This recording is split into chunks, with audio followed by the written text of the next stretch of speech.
আপনার অপরাধ হয়। দেখো অপরাধ কিভাবে হয়। চাতুলপাড়ে গুরুদেব এসেছে, দেখুন ওই গুরুদেব আসার পরে আপনার যদি মনে হয় গুরুদেবটা আমার মধ্যে একজন সাধারণ মানুষ, গুরুদেবটা আমার মধ্যে একজন কি মানুষ, ওই রকম কথা যদি বলেন তাহলে গুরুচরণে আপনার অপরাধ হবে। কারণ নরোত্তম দাস ঠাকুর বলেছেন, কি বলেছেন, যে গুরুদেবকে কখনো মনুষ্য জ্ঞান করা যাবে না। একজন শিষ্যের কাছে গুরুদেব ভগবান তুল্য, কিন্তু গুরুদেব ভাববে আমি একজনের দাস। তিনি কে? হচ্ছে ভগবান মা। গুরুদেব যদি সন্তুষ্ট না থাকে আমার ভগবান কখনো সন্তুষ্ট হবে, কখনো সন্তুষ্ট হবে না।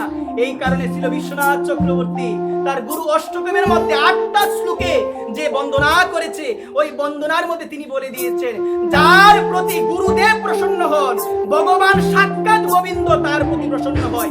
আর যার প্রতি গুরুদেব প্রসন্ন হয় না, ও প্রসন্ন থাকে, সেই ব্যক্তি যতই ভগবানকে ডাকুক না কেন কখনো ভগবানের চরণ পাবে না।